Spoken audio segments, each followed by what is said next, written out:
My dear മക്കളെ, my dear examiner family, അറിയാലോ അർജുൻ സാറാണ്. നമുക്കൊരു കോൺവെർസേഷൻ എഴുതാൻ പഠിച്ചാലോ? പരീക്ഷയ്ക്ക് വരാൻ സാധ്യതയുള്ള ഒരു ക്വസ്റ്റ്യൻ ആണ് കോൺവെർസേഷൻ തയ്യാറാക്കുക എന്നുള്ളത്.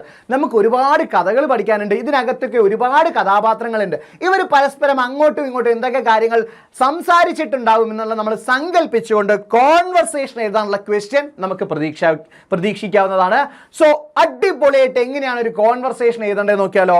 ഇവിടെ കുറച്ച് ഗൈഡ് ലൈൻസ് ഉണ്ട്. അത് പാലിച്ച് എഴുതി കഴിഞ്ഞാൽ നമുക്ക് മുഴുവൻ മാർക്ക് കിട്ടും. ഇവിടെ നോക്കൂ, write the names of the speaker's. 2 characters ആയിരിക്കുമല്ലോ സംസാരിക്കുക. അപ്പൊ നിങ്ങൾക്ക് ആ 2 പേരുടെയും പേര് എഴുതാം. ഉദാഹരണത്തിന് ഇപ്പം നമ്മുടെ പെലായോയും എലിസെൻഡയും തമ്മിലാണ് സംസാരിക്കുക. അപ്പൊ പെലായോ എലിസെൻഡ എന്ന് എഴുതുക. പെലായോ എന്ന് എഴുതിയിട്ട് 2 കുത്തിടുക, എലിസെൻഡ എന്ന് എഴുതി 2 കുത്തിടുക.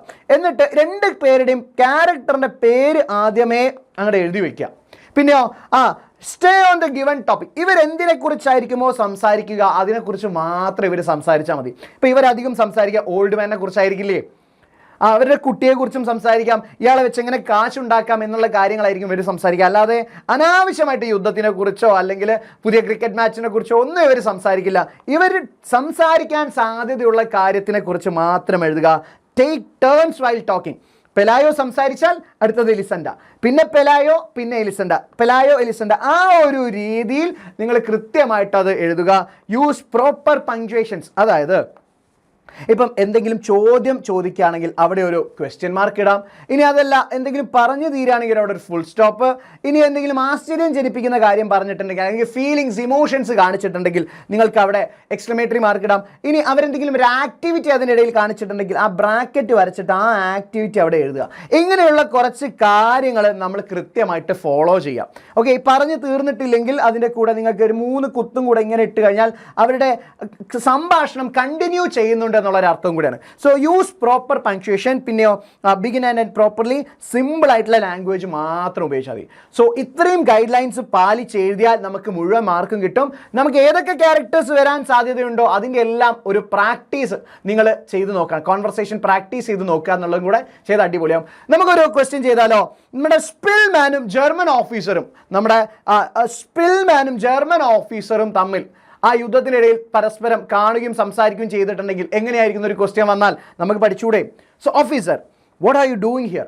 നിങ്ങൾ എന്താണ് ഇവിടെ ചെയ്യുന്നത്? ഇവിടെ കണ്ട ഒരു ക്വസ്റ്റ്യൻ മാർക്ക് പറയിട്ടു. പിന്നെയോ Spilman, please don't harm me. എന്നെ ഉപദ്രവിക്കരുത്. I'm hiding here. ഞാൻ ഇവിടെ ഒളിച്ചിരിക്കുകയാണ്. Officer, why do you do for a living? താൻ ജീവിക്കാൻ വേണ്ടി എന്താണ് ചെയ്യുന്നത്?